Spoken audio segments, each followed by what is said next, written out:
Good morning सभी प्रिय विद्यार्थियों को जो 2021 और 2022 में आरएस, आरपीएस, तहसीलदार, डीटीओ, एसीटीओ, डीएसओ बहुत सारी सेवाओं में जाना चाहते हैं, उनके लिए आज का जो विषय है एक ऐसा विषय जो आपको रोमांच करता है हमेशा, हर दिन। टॉपिक में क्या लिखा हुआ है आपके में? नोटिफिकेशन जो है आपका, क्या छुपा होता है जिसे जानना जरूरी है। तो अब इसमें क्या छुपा है जिसे जानना जरूरी है, ये आज आपको मैं जो समझाना चाहता हूं। क्या छुपा होता है नोटिफिकेशन में जिसे अपन को जानना जरूरी है? क्या सवाल था आज की क्लास का? आपको हमेशा रोमांच करता रहे, जिस दिन आपका रिजल्ट आता है उस दिन भी आप रोमांचित बने रहें, ये आज आपका विषय है। अर्थात नोटिफिकेशन में क्या छुपा होता है जिसे प्रत्येक विद्यार्थी को जानना जरूरी है। तो माय डियर फ्रेंड्स, पहला सवाल जो छुपा होता है वो क्या छुपा होता है? पहला पॉइंट, हम आरएस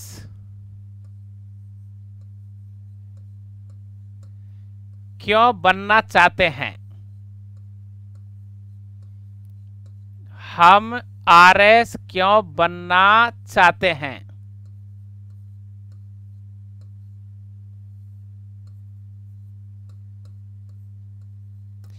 पहला तो आपका पॉइंट ये होता है जिसे जो आपको समझना होता है। तो माय डियर फ्रेंड्स, राजस्थान में बहुत सारी सर्विस हैं। टीचर है, पुलिस है, पटवारी है, ग्राम सेवक है, बहुत सारी सर्विस है। तो एक महत्वपूर्ण दक्ष सवाल कि हम आरएस क्यों बनना चाहते हैं, इसका जवाब है हर वो विद्यार्थी जो पढ़ाई कर रहा है,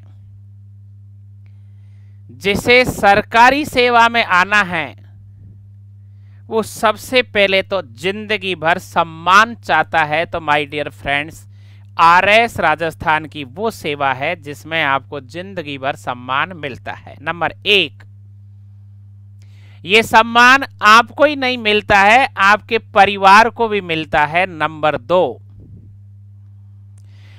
जिंदगी भर आप में ताजगी बनी रहती है, क्योंकि यहां प्रमोशन बहुत अच्छे होते हैं। जिंदगी भर गाड़ी, ड्राइवर, बंगले, सर्किट हाउस, बहुत कुछ आपको स्वतः ही आपकी सर्विस के साथ जुड़ जाते हैं। और जिंदगी में आप बड़े बड़े संकटों को हल करते हैं। ऐसी ऐसी पोस्टिंग होती है आपकी, बहुत बार आपको मुख्यमंत्री के साथ और बहुत सारे मिनिस्टरों के साथ में डिस्कस करने का अवसर मिलता है। अर्थात बहुत सारी नौकरियां हैं राजस्थान में, लेकिन फिर भी आप आरएस बनना चाहते हो। इसलिए जो मैंने आपको बताया है, ये बात हर विद्यार्थी के मन में रहती है। अब यदि आपको आरएस बनना है, सम्मान प्राप्त करना, यश, दौलत, शोहरत और मान सम्मान प्राप्त करना है, आपने निर्णय लिया, तो अब अपना दूसरा पॉइंट हो जाता है कि हमें इसके लिए क्या करना होता है। तो माय डियर फ्रेंड्स, इसके लिए हमें एक निश्चित योग्यता प्राप्त करनी होती है जो आप कर चुके हैं या कर रहे हैं या करने वाले हैं। तो अब 2021-22 का जो नोटिफिकेशन आ चुका है, विज्ञापन आपका आ चुका है, इस पर विस्तार से बात करेंगे। टॉपिक में क्या था, नोटिफिकेशन जिसमें क्या छुपा है जो रोमांच पैदा करता है। तो अब आज का विषय तो ये था, आरएस का तो मैंने आपको वैसे ही समझाया है। तो अब देखिए, नोटिफिकेशन के साथ में आपने जो अपन को आरएस बनना होता है, इसके लिए हम करेंगे क्या, इसके लिए हमको सबसे पहले नोटिफिकेशन को समझना होता है। तो नोटिफिकेशन को जब समझ लिया कि हमारा जो विज्ञापन है, जो आज का मैंने आपको विषय दिया है कि ये रोमांच कैसे करता है, तो विज्ञापन आपका रोमांच ऐसे करता है कि वैकेंसियां कितनी आई। पहली बार आरएस और आरपीएस की जो वैकेंसी है वो आपको रोमांचित करेगी। वो कैसे, क्या एसडीएम बनना है, मुझे आरपीएस बनना है, मुझे तहसीलदार बनना है। आप हॉस्टल में रहोगे, पीजी हॉस्टल में रहोगे, अपने दोस्तों के साथ रहोगे, जब आप चर्चा करोगे तो हमेशा क्यों रोमांच में रहोगे, क्यों जोश में रहोगे, क्यों हमेशा उल्लास बना रहेगा। वो इसलिए क्योंकि वैकेंसी जो है, पद जो है, वो पहली बार आरएस आरपीएस के बहुत ज्यादा है, साथ में ही तहसीलदार के। तो जब ये पद यदि कम होते तो हम निराश होते। तो रोमांच छुपा हुआ क्या है इस नोटिफिकेशन में, क्या छुपा है इस विज्ञापन में। हर पल आप रोमांचित रहकर पढ़ाई करोगे, अच्छी से अच्छी मेहनत करने की कोशिश करोगे। क्यों, क्योंकि आपको दिख रहा है यार एसडीएम बनना है। जब भी दोस्तों के साथ मिलोगे, नहीं मुझे आरपीएस बनना है, नहीं मुझे तहसीलदार बनना है। ये हो गया आपके विज्ञापन में छुपी हुई बात। लेकिन एक बात है कि ये विज्ञापन में कुछ गड़बड़ी हो गई अभी, क्योंकि 28 तारीख से जो फॉर्म भरने वाले थे वो आरपीएससी ने अचानक तकनीकी समस्या बता करके और विद्यार्थियों के द्वारा जो फॉर्म अप्लाई करने थे वो कुछ समय के लिए स्थगित कर दिए गए हैं। 28 तारीख से विद्यार्थियों के द्वारा, प्रतियोगी विद्यार्थियों के द्वारा आरएस प्री के लिए, मेंस इंटरव्यू के लिए जो विज्ञापन आया और फॉर्म अप्लाई करने थे, आरपीएससी ने किसी तकनीकी समस्या को बताकर वो स्थगित कर दिए हैं। उसकी सूचना आपको बाद में आएगी, लेकिन कुछ बात ऐसी है जो मुझे आपको बतानी है। नंबर एक बात तो यह है कि क्या तकलीफ है भीतर ही भीतर, कोई न कोई तो समस्या है। तो नंबर एक ये है कि 988 जो हमारे पद हैं विज्ञापन में, उसमें हमारे भूतपूर्व सैनिकों का निश्चित कोटा होता है। इस बार जो विज्ञापन आया हुआ है उसमें क्या हुआ, आरपीएससी के द्वारा या सरकार के द्वारा राजस्थान राज्य के भूतपूर्व सैनिक जो हैं, जो इस परीक्षा को देने में सक्षम और योग्य हैं, राजस्थान राज्य के भूतपूर्व सैनिकों के अलावा अन्य दूसरे राज्यों के सैनिकों को भी इस परीक्षा में सम्मिलित कर लिया गया है। इसलिए राजस्थान राज्य के भीतर जो भूतपूर्व सैनिक इस परीक्षा को देना चाहते हैं वो इसके खिलाफ हैं कि बाहर के स्टेटों के भूतपूर्व सैनिकों को हमारे यहाँ क्यों मौका दिया जा रहा है। एक समस्या तो यह है। एक दूसरी समस्या है कि 988 जो पद हैं उनमें नियमानुसार जो हमारे दिव्यांग भाई बहन होते हैं उनकी पद जो हैं वो 39 होने चाहिए, 39 उनके रिजर्वेशन के अनुसार। लेकिन इस विज्ञापन में 21-22 में 31 पद ही उनके लिए सुरक्षित रखे गए हैं। ये भी एक थोड़ा सा विवाद दिखाई दे रहा है। तीसरी बात, जब हम बातचीत करते हैं आपस में दोस्तों के साथ, क्या बनेगा कि मैं डिप्टी बनूंगा, पुलिस की वर्दी चाहिए मुझे, तो हमारे विज्ञापन में जो श्रेणीवार पदों का सृजन किया जाता है उसमें ओबीसी जो है आरपीएस के जो पद हैं वो 0 हैं।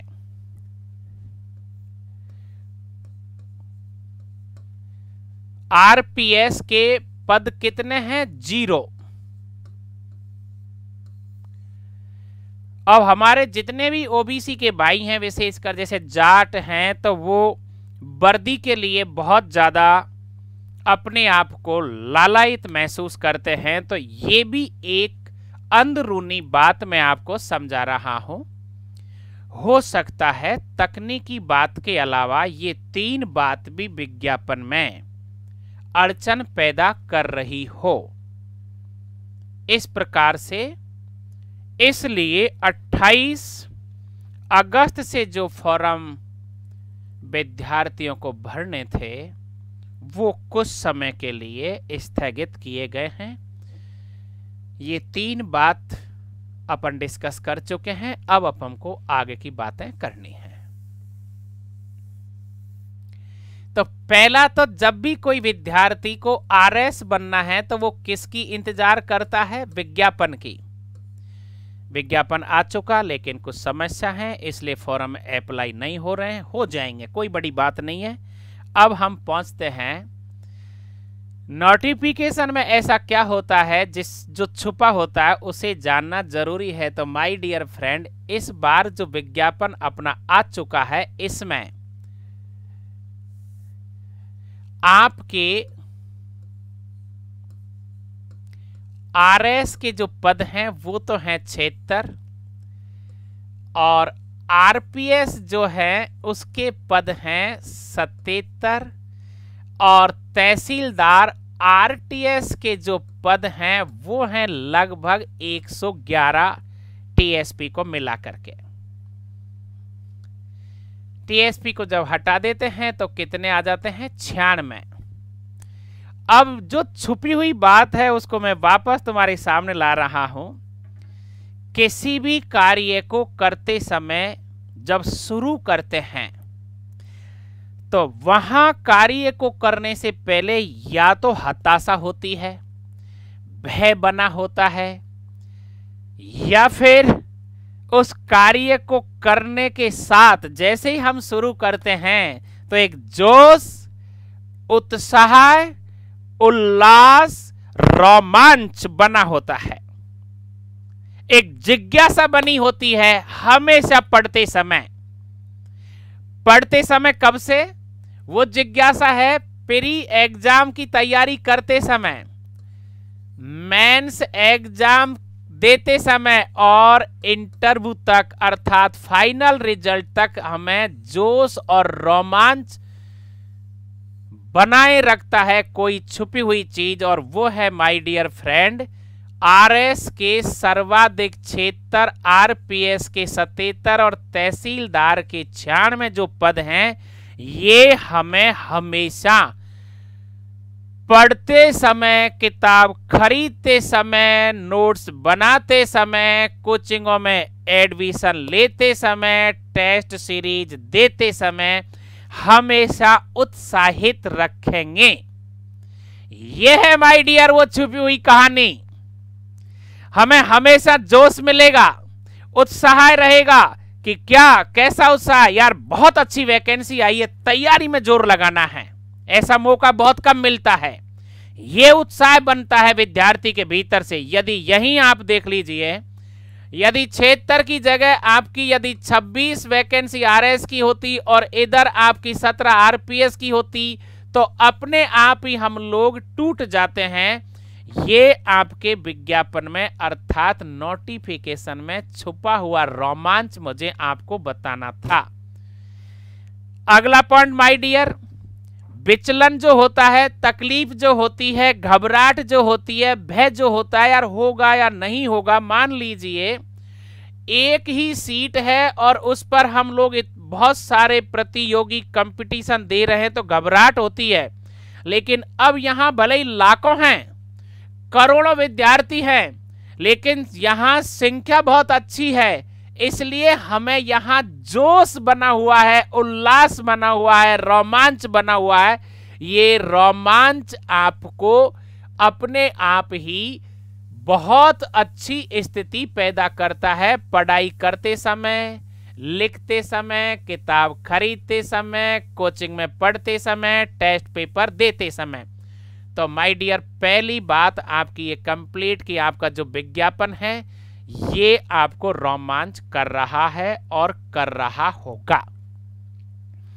फॉर्म अप्लाई करने में सबसे पहले आयु सीमा जो आपकी होती है इसके बारे में आप सभी लोग जानते हैं, सभी विद्यार्थी जानते हैं। 21 वर्ष से आप शुरू करेंगे, 40 साल तक रहता है। कैटेगराइज जितना भी रिजर्वेशन मिला हुआ है, ST, SC, OBC, MBC, EWS 5 वर्ष का, महिलाओं को 10 वर्ष का। अगला पॉइंट जो आता है कि शैक्षणिक योग्यता क्या होती है। सब जानते हैं कि शैक्षणिक योग्यता जो आईएएस के फॉर्म अप्लाई करने की होती है वही आरएस की होती है। यदि कोई विद्यार्थी बीए में पढ़ाई कर रहा है और वो बीए फाइनल में है, वो फॉर्म अप्लाई करेगा, लेकिन मेंस एग्जाम से पहले उसकी डिग्री अर्थात उसका बीए की मार्कशीट कंप्लीट होनी चाहिए, अर्थात शैक्षणिक दृष्टि से वो पूरी अर्हता प्राप्त कर ले। अब ये दो बात पूरी होने के बाद जो मैं आगे बढ़ूंगा आपके लिए वो बात है विज्ञापन के बाद। अब आता है आपने निर्णय लिया आरएस क्यों बनना चाहते हैं, ये मैं आपको मोटिवेट किया क्योंकि सम्मान, यश, दौलत, शोहरत और मान के लिए, परिवार के लिए, जिंदगी भर के लिए। तो अब हमारा इस विज्ञापन के बाद में अगला काम क्या होता है, पाठ्यक्रम का। क्या सिलेबस है प्री का। अब सिलेबस तो आपके सामने आ चुका है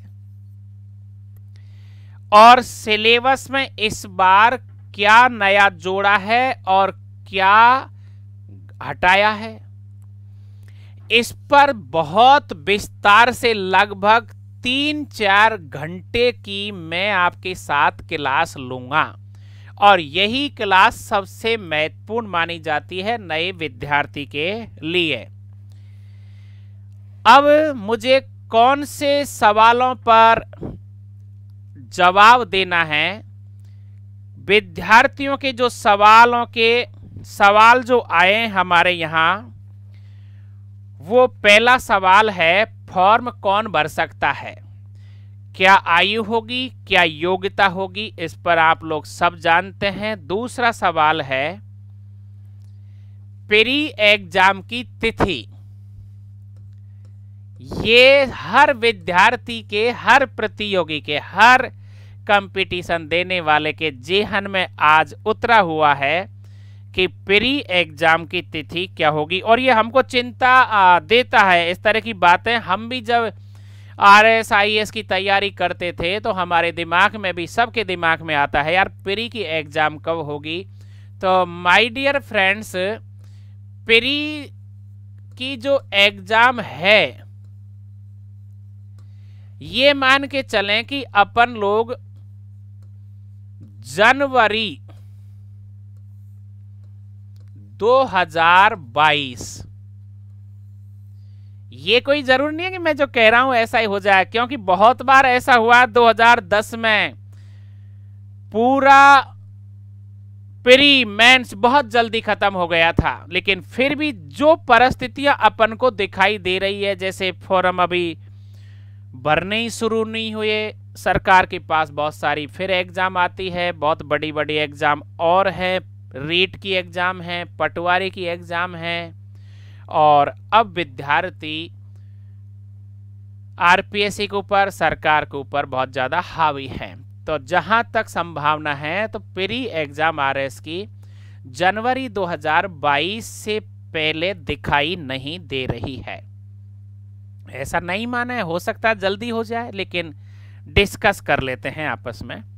अब सवाल ये आता है, क्या परीक्षा तिथि यदि जनवरी 22 में है और हमें अगस्त, सितंबर, अक्टूबर, नवंबर, दिसंबर, ये 5 महीने जो मिल रहे हैं, क्या ये प्री एग्जाम को पास करने के लिए सही है? क्या प्री एग्जाम को पास करने के लिए आने वाले 5 महीने उचित हैं क्या? तो मैं इसका जवाब, जो विद्यार्थी, बहुत सारे विद्यार्थियों ने जो सवाल पूछा है यहां पर हमसे, मैं ये कह दूं, हां उचित है, 5 महीने में तैयारी की जा सकती है। और इसके साथ ये भी कह दूं कि कुछ विद्यार्थी ऐसे हैं जो 5 साल में भी प्री पास नहीं कर पाते हैं। आने वाला ये 5 महीना है, इसमें यदि कोई विद्यार्थी बहुत अच्छे गाइड के साथ, बहुत अच्छी पुस्तकों के साथ, बहुत अच्छे नोट्सों के साथ, बहुत अच्छे टेस्ट सीरीज के साथ अपनी तैयारी, अर्थात तैयारी का मतलब है 10 घंटे से ज़्यादा यदि लगातार पढ़ाई करता है, उसे प्री में किसी भी प्रकार का संदेह नहीं करना है माय डियर। इसलिए ये 5 महीने, आने वाले जो 4-5 महीने आपको मिल रहे हैं प्री के लिए, वो ठीक हैं। इसमें आप लोग आरएस प्री की तैयारी करके और अच्छा सिलेक्शन, अच्छा स्कोर प्राप्त कर सकते हैं और मेंस देने की तैयारी करेंगे। अगला सवाल ये है,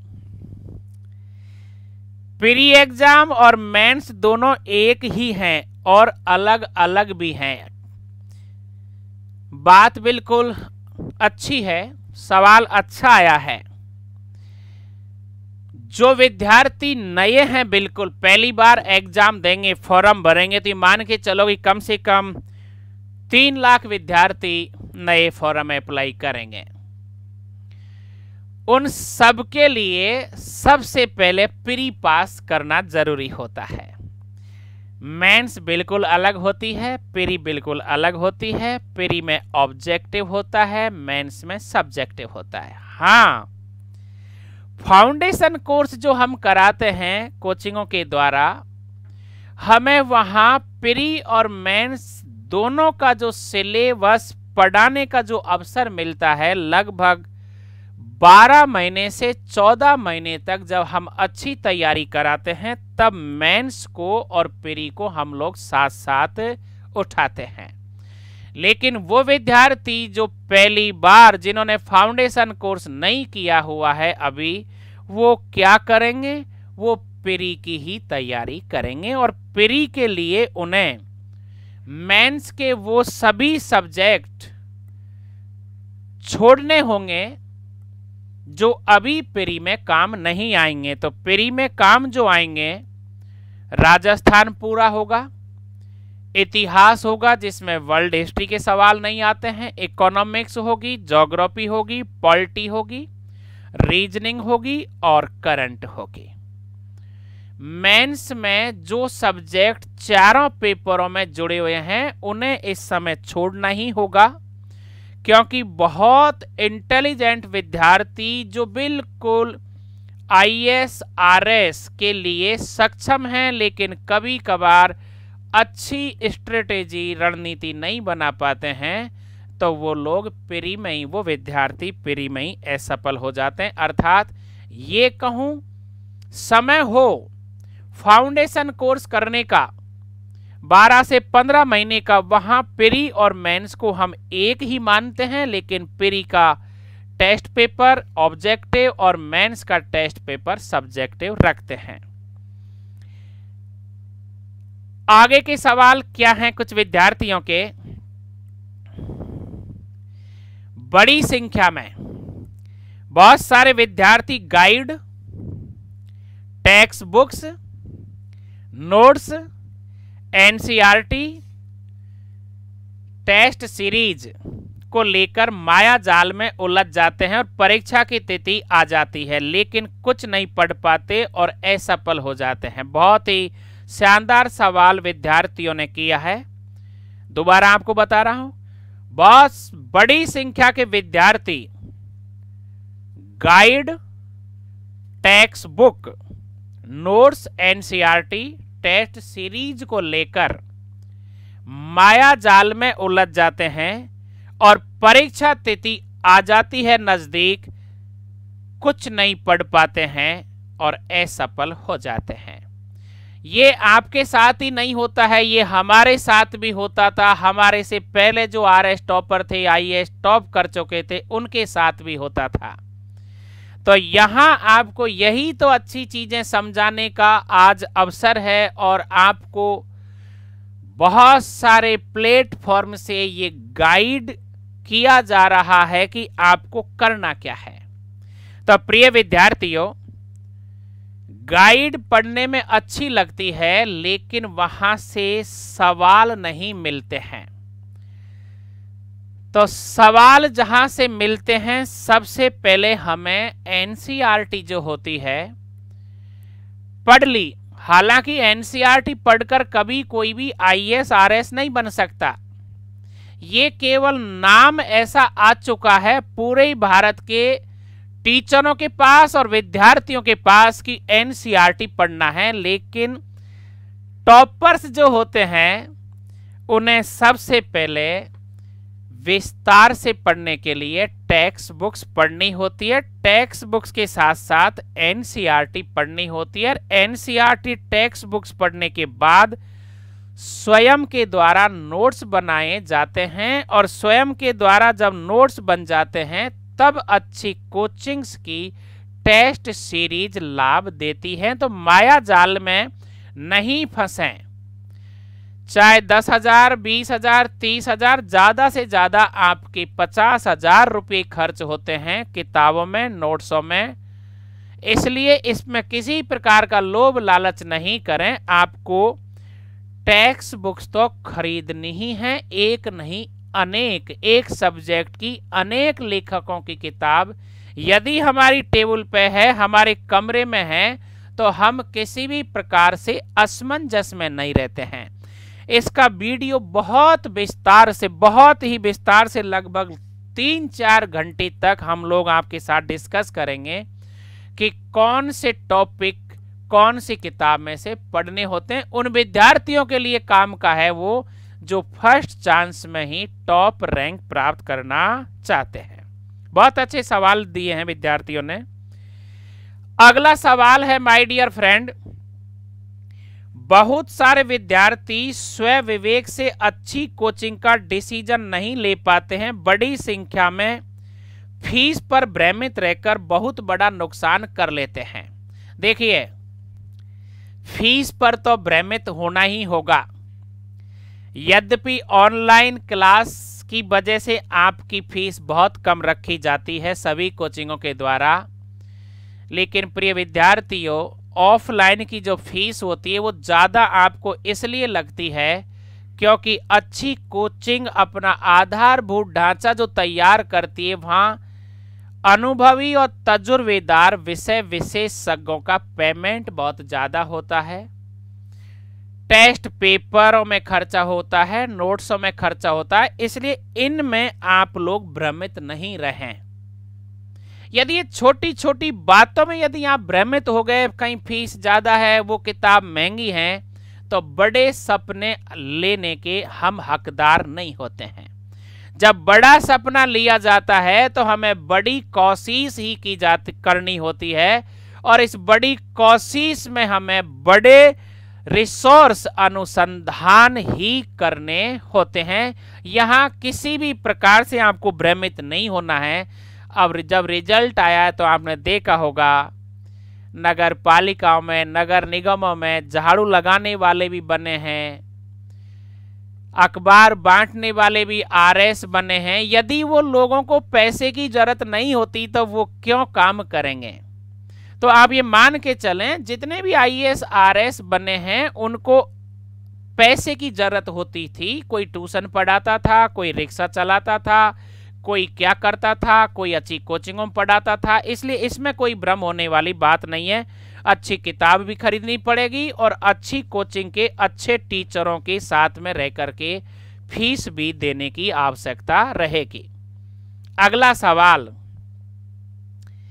बहुत सारे विद्यार्थी आरएस परीक्षा में लगने वाले लंबे समय को लेकर भ्रमित रहते हैं और अपने लक्ष्य से भटक जाते हैं। ये सबसे बड़ा सवाल है राजस्थान में आज। अब हर कोई विद्यार्थी इस समय आरएस बनना चाहता है और अपने अड़ोसी और पड़ोसी दूसरों से डिस्कस भी करता है। आरएस तो बनना चाहता है, लेकिन यदि मूर्ख से यदि सलाह ले ली तो फिर वो यही कहेगा, अरे यार छोड़, 4 साल लगती है आरएस में, 3 साल लगती है आरएस में। तो प्रिय विद्यार्थियों, वो 3 साल हो या 4 साल हो, चाहे 5 साल हो, चाहे 10 साल हो, जिसे बनना है उसे इस तरह के सवालों में भ्रमित होने की आवश्यकता नहीं है। ये किसी एक विद्यार्थी के लिए समय लंबा नहीं लगता है, ये सिस्टम है। अब आपका विज्ञापन आया था, कर्मचारी और अधिकारियों के द्वारा ही बनाया गया था, लेकिन कुछ कमियां रह गई तो आरपीएससी ने अच्छा डिसीजन लिया कि आपके फॉर्म अप्लाई करने वाला जो समय था उसको स्थगित करके आगे बढ़ा दिया, अर्थात ये समस्या खत्म हो जाएगी। अन्यथा ये मैटर कोर्ट में चला जाता और फिर समय लग जाता। सरकारों के द्वारा कभी भी नहीं ऐसा किया जाता है कि कोर्ट में मैटर जाए। कुछ आंशिक गलतियां ऐसी होती है कि कोर्ट में मैटर चले जाते हैं, लेकिन वो सबके साथ होता है। यहां समय को लेकर भ्रमित नहीं होना है। दूसरी बात मैं भी बता दूं आपको आरएस बनने में समय लगेगा। अभी राजस्थान 2018 का जो रिजल्ट आया है, जो पहली मेरिट है, उनको पहला चांस नहीं है। लास्ट ईयर जो आईएएस में टॉपर थे उनका तीसरा चौथा चांस है। हमेशा टॉपर्स कोई जरूरी नहीं कि फर्स्ट चांस में ही बन जाते हैं, और हमेशा ऐसा नहीं होता है कि फर्स्ट चांस में ही आरएस और आरपीएस बन जाते हैं। इसलिए समय का रोना कभी नहीं रोना है, आपको लगातार पढ़ना होता है। जब आप अच्छी तरह से पढ़ लेते हो और आपकी पढ़ाई पूर्ण हो जाती है, अपूर्ण नहीं रहती है, तब आपका पेपर एग्जाम में जब आता है और आप सभी सवालों के अच्छे जवाब देने की हैसियत औकात बना लेते हो, तब जाकर के ही प्रॉपर में टिक पाते हो। इसलिए ये सवाल जिन विद्यार्थियों ने किया है कि लंबा समय लगता है आरएस में, इसलिए भ्रमित रहते हैं, लक्ष्य से भटक जाते हैं। ध्यान रखें, लक्ष्य से भटकना अपराध और पाप है। लक्ष्य को प्राप्त करने में समय लगना कोई अपराध नहीं है, कोई पाप नहीं है, लेकिन लक्ष्य से विचलित हो जाना अपराधी माना जाता है। अगला जो 8वां सवाल आया है विद्यार्थियों का, वो है सिलेबस को लेकर। यूट्यूब चैनल एवं अनुभवहीन शिक्षकों के वीडियो, अब उन वीडियो में क्या लिखा हुआ है, क्या छोड़ना है, क्या पढ़ना है, कैसे पढ़ना है, नोट्स कैसे बनाने हैं आदि। तो प्रिय विद्यार्थियों, जो विषय विशेषज्ञ होगा, अनुभव व्यक्ति होगा, प्रॉपर आरएस टॉप किया होगा, वो एक शब्द भी कभी ये नहीं बोलता क्या छोड़ना है। क्यों? क्योंकि यहां कोई हम ईश्वरीय शक्ति नहीं है कि हमें पता चल जाए कि पेपर में क्या आएगा। इसलिए छोड़ने वाली बात अच्छे प्लेटफॉर्म के टीचर, शिक्षक, आरएस अधिकारी, आईएएस अधिकारी नहीं बोलते हैं। आपको कुछ नहीं छोड़ना है। राजस्थान की हिस्ट्री में कुछ नहीं छोड़ सकते, ज्योग्राफी में नहीं छोड़ सकते, इकोनॉमिक्स में नहीं छोड़ सकते, कला संस्कृति में नहीं छोड़ सकते, धार्मिक जीवन में नहीं छोड़ सकते, सामाजिक जीवन में नहीं छोड़ सकते। अब आपकी तरफ से मैं ही सवाल करता हूं कि सर धार्मिक जीवन में कैसे, कौन सा देवता आपको महत्वपूर्ण लगता है, कौन सा देवता आपको महत्वहीन लगता है। आप कला संस्कृति में कोई भी चीज नहीं छोड़ सकते, कौन सा आभूषण आपको इंपॉर्टेंट लगता है, कौन सा आपको इंपॉर्टेंट नहीं लगता है। इसलिए मैं लगातार 5 बार यूनिवर्सिटी में गोल्ड मेडल प्राप्त कर चुका हूं। वहां हमारे विषय विशेषज्ञ, हमारे शिक्षक हुआ करते थे, प्रोफेसर होते थे, उनका एक ही ज्ञान होता था, कुछ छोड़ना ही नहीं है। यही बात मैं आपको यहां समझा रहा हूं कि इस तरह के YouTube चैनल पर अनुभवहीन शिक्षकों के जो वीडियो आप देखते हो उसे बंद कर दें, अर्थात टेक्स्ट बुक्स खरीदकर कुछ नहीं छोड़ें। स्वतः ही आप जब पढ़ाई करोगे तो धीरे धीरे जब आप पुराने पेपरों को देखोगे तो उन पुराने पेपरों से आप खुद ही तय कर लोगे कि कौन सा टॉपिक ज्यादा महत्वपूर्ण माना जाता है, जिसे बार बार पढ़ना है। तो इस सवाल को मैं खारिज करता हूं, क्या छोड़ना है, क्या पढ़ना है। अगला सवाल माय डियर फ्रेंड्स, कोचिंग करनी चाहिए या नहीं करनी चाहिए? बहुत अच्छा सवाल है ये। कोई भी नहीं कहता कि आपको कोचिंग करनी चाहिए। किसी भी कोचिंग ने आज तक आपको फोन करके ये नहीं कहा कि आप कोचिंग करें। लेकिन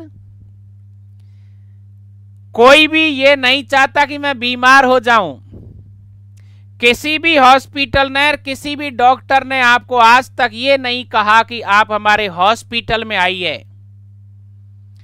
किसी भी रेल ने, सरकार के रेल के ड्राइवर, कंडक्टर, बहुत सारे टिकटी ने या बस के ड्राइवर ने कभी आज तक ये नहीं कहा कि आप आइए हमारे साथ यात्रा करिए।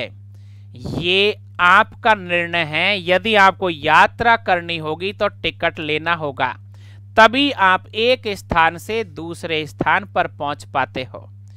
और यदि आप स्वस्थ हैं वो सब ठीक है, लेकिन यदि जब आप बीमार हो जाते हैं तो आपको हॉस्पिटल जाना ही होता है।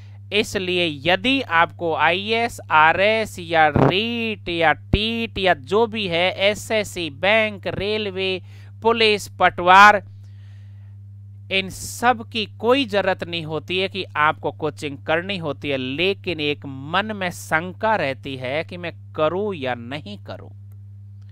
तो ये विद्यार्थी को तय करना होता है कि माय डियर फ्रेंड, कोचिंग करनी है या नहीं करनी है। लेकिन जब हॉस्पिटल में डॉक्टर आपके स्वास्थ्य को ठीक करने के लिए बैठे होते हैं, उसी प्रकार भारत के अच्छे शिक्षण संस्थान आपको पढ़ाने के लिए ही बनाए जाते हैं।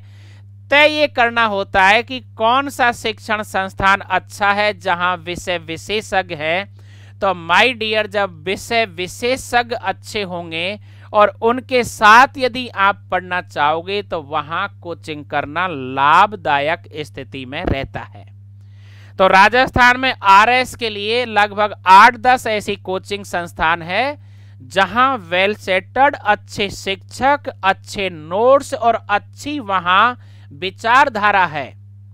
जयपुर में इस समय 5-6 अच्छी कोचिंग है जहां आपको पढ़ना ही चाहिए, जो सुबह से शाम तक मेहनत करवाती है। तो कोचिंग वाला डिसीजन आपको ये लेना है, जिस विद्यार्थी ने कभी नहीं की है उसे एक बार कर लेना चाहिए। लेकिन तय ये करना है कि उसे कैसे पढ़ना है, कहां पढ़ना है, क्या उसका तरीका है। और जिसको नहीं करनी है वो रात दिन टेक्स्ट बुक्स खरीद के, एनसीईआरटी खरीद के, टेस्ट पेपर खरीद के अपने कमरे में भी पढ़ करके रिजल्ट लाए जा सकते हैं, लेकिन ऐसा परसेंटेज बहुत कम माना जाता है। अंतिम आपका एक सवाल जो आया है वो है, टॉपर्स ऐसा क्या पढ़ते हैं, उनका जीवन क्या होता है, कैसे नोट्स बनाते हैं, कैसे वो एग्जाम में लिखते हैं, जो असफल होने वाले नहीं कर पाते हैं। तो माय डियर फ्रेंड, ये बहुत बड़ा मैं आपके साथ जब वीडियो पर डिस्कस करूंगा कि टॉपर्स क्या पढ़ते हैं, तो टॉपर्स का मतलब है एक अंक का महत्व समझने वाला ही टॉपर्स होता है। अब आप 2018 के रिजल्ट को जब देखते हैं तो 2 अंक कम आने वाला 80 रैंक का अंतर प्राप्त करता है। मान लीजिए जिस विद्यार्थी के 440 नंबर हैं और जिस विद्यार्थी के 442 हैं, तो इनमें से देखिए दोनों के बीच 80 रैंक का अंतर आ चुका है। अब आप देखो, जो 80 रैंक का फर्क समझता है वो 1 अंक का कितना महत्व समझता होगा। इस पर बहुत विस्तार से मैं आपके साथ डिस्कस करूंगा। अच्छा, बहुत शानदार 3-4 घंटे यहां पर डिस्कस करना पड़ेगा सिलेबस के साथ में। आपने ये सभी सवाल जो मुझे भेजे थे उन्हें मैं वापस आपके साथ शेयर कर रहा हूं। पहला सवाल, तो विज्ञापन नोटिफिकेशन में ऐसा क्या छुपा होता है जो हमें जानना जरूरी है। तो क्या छुपा हुआ है? आपकी वैकेंसी छुपी हुई है जो हमें रोमांचित करती है। ऐसी वैकेंसी बार बार नहीं आती है। जब प्रॉपर आरएस और आरपीएस और तहसीलदार की वैकेंसी इतनी अच्छी स्थिति में आई है तो वो हमें हर दिन खुशी देती है, जोश देती है, उल्लास देती है। ये आपका छुपा हुआ रहस्य मैंने समझाया। उसके बाद आपको अगली बात जब मैंने आपको समझाई कि आपके जितने भी सवाल थे वो सवाल एक एक करके मैंने आपको बताए। क्यों आरएस बनना चाहते हो ये आपको मैंने अच्छी तरह से समझाया। नोटिफिकेशन जो आया था 28 जुलाई से फॉर्म अप्लाई करने थे, लेकिन क्यों स्थगित किए गए, 3 पॉइंट मैंने आपको समझाए। भूतपूर्व सैनिकों की बात की थी, ओबीसी के लिए आरपीएस की वैकेंसियों पर उनको दर्द रहा, इसलिए वो चाहते हैं कि इतनी बड़ी आरपीएस की वैकेंसी आई है 77 और हमारी एक भी नहीं आई है। इस पर भी जाट महासभा ने सरकार को पत्र लिखा है।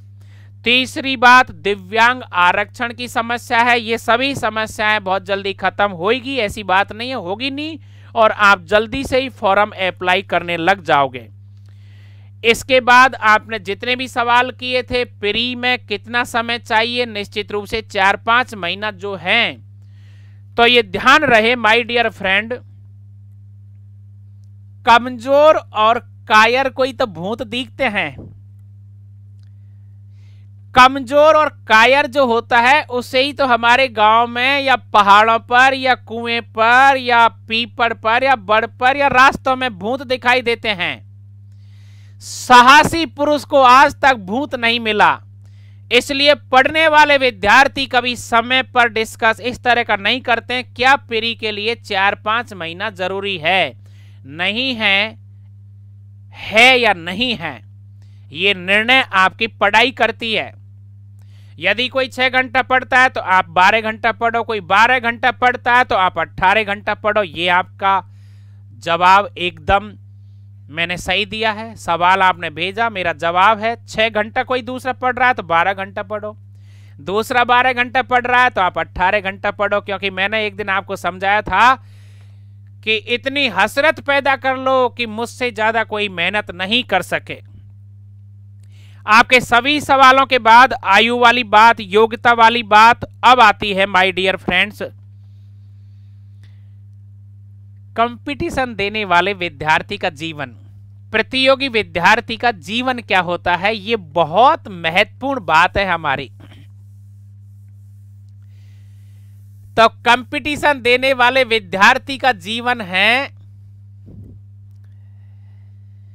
कि अजब मुकाम पर ठहरा हुआ है काफिला जिंदगी का।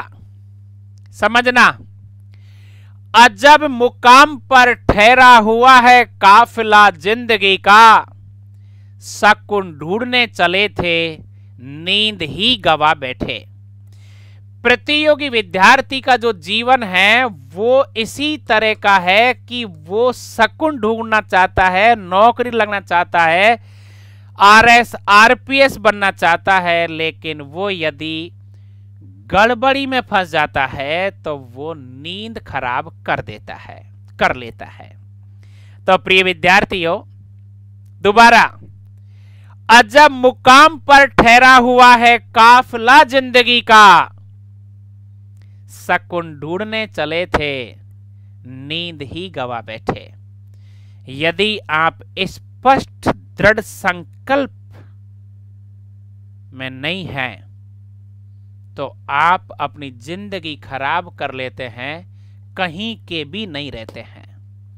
बहुत सारे विद्यार्थी जयपुर शहर, बीकानेर, जोधपुर, कोटा में रहकर 8-10 साल गुजार कर जब वापस घर जाता है तो वो जिंदगी खराब कर लेता है। न वो खेती बाड़ी करने के लायक रहता है, नहीं वो पशु पालने के लायक रहता है।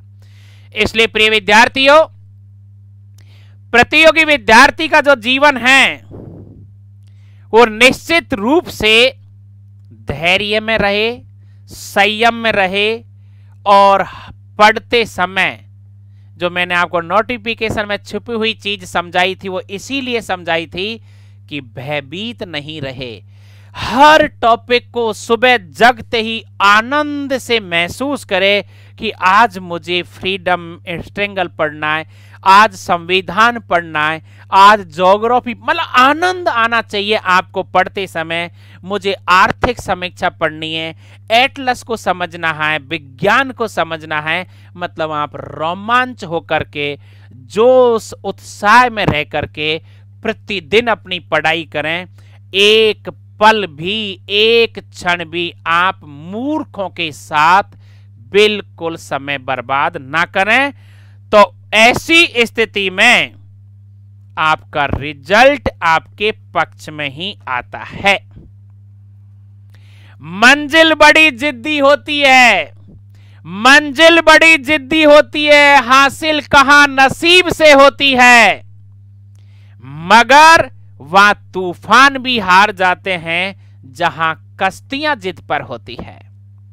मंजिल बड़ी जिद्दी होती है, हासिल कहां नसीब से होती है, मगर वहां तूफान भी हार जाते हैं जहां कश्तियां जिद पर होती है।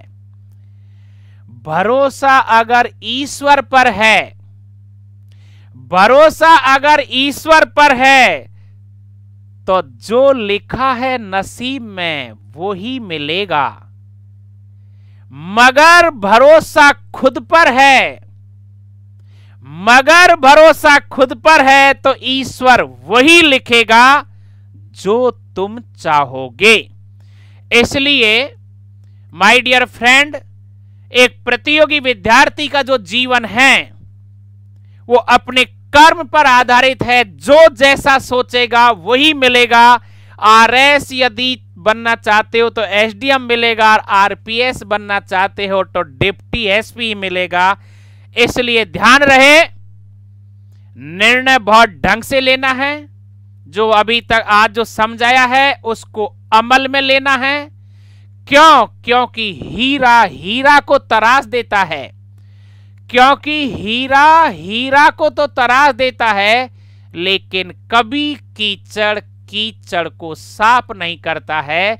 तो अनुभवी विषय विशेषज्ञ अच्छे शिक्षकों के साथ, अच्छे मार्गदर्शकों के बीच में रह करके अपनी जिंदगी को संवारेंगे। नोटिफिकेशन पर चर्चा हुई, योग्यता पर हो गई, आयु पर हो गई, कैसे फॉर्म अप्लाई करोगे उस बात पर हो गई, क्यों स्थगित किए गए थे, इस पर आपके सामने बिल्कुल पॉइंट टू पॉइंट डिस्कस हो चुका है। लेकिन बिल्कुल भूल जाइए इन सवालों को, कब से फॉर्म भरना है, कब फ्री होगी। आप अभी आज से ही 10-10, 12-12, 15-15 घंटा अपने कमरे में अपनी कुर्सी पर बैठ करके लिखना शुरू कर दीजिए। टेक्स्ट बुक्स खरीद लीजिए और अच्छे टीचरों के जो वीडियो आपके पास आ रहे हैं उनको आप अच्छी तरह से समझ कर नोट्स बना लीजिए। हम अगस्त के फर्स्ट वीक में प्रज्ञान के द्वारा 2021 और 22 में किस प्रकार प्री के विद्यार्थियों को ऑनलाइन ऑफलाइन, किस प्रकार टेस्ट सीरीज, प्री की टेस्ट सीरीज, मेंस की टेस्ट सीरीज रहेगी, किस प्रकार प्रज्ञान ऐप पर आपको कौन विषय विशेषज्ञ, अनुभवी, दक्ष और कुशल टीचर आपको प्रत्येक विषय की गहराई से पढ़ाएंगे। ये अगस्त के फर्स्ट वीक अर्थात 5 तारीख से हम हमारी शुरुआत करने जा रहे हैं। पहला पॉइंट विज्ञापन। अब मैं खुद आपको पूरे सिलेबस पर लगभग 4 घंटे तक डिस्कस करूंगा। 4 घंटे विद्यार्थी मेरे साथ जो बंधा रहेगा, एक एक विषय का एक एक टॉपिक मेरे द्वारा खोला जाएगा और हर विषय का टॉपिक वाइज बुक्स भी लिखाई जाएगी। टेस्ट सीरीज कैसे होगी, किस प्रकार के नोट्स होंगे और हमारी पूरी टीम, हमारा मैनेजमेंट, विषय विशेषज्ञ आपके साथ किस प्रकार से आने वाले ये 2021-22 में आपको सफलता दिलाएंगे। 1 और 2 तारीख को मैं वापस आपको डिटेल समझाऊंगा। लेकिन अब जो इसके बाद में जो मेरा वीडियो आपके साथ रहेगा, लाइव रहेगा, उस पर मैं आपको पूरे सिलेबस पर और पूरी बुक्स पर और नोट्स पर, टेस्ट सीरीज पर डिस्कस करूंगा। आप और हम लोग मिलकर के इस मुकाम को हासिल करेंगे, क्योंकि जीवन एक बार मिलता है प्रिय विद्यार्थियों, और ये मानव जीवन महान उद्देश्यों की पूर्ति के लिए मिला है। इस जीवन को तुच्छ चीजों में बर्बाद करने ना जीवन का अपमान और तिरस्कार माना जाता है। इसलिए लग जाइए पढ़ाई पर, जुट जाइए मेहनत पर, और स्वास्थ्य पर विशेष ध्यान देना है, क्योंकि स्वास्थ्य जिसके पास है वही विजेता बनता है। Okay, thank you very much. और अब मिलते हैं अगले शानदार टॉपिक के साथ। संपूर्ण सिलेबस को कैसे खोलना है, हर विषय के हर टॉपिक पर कौन कौन सी किताब पढ़नी है। Thank you very much.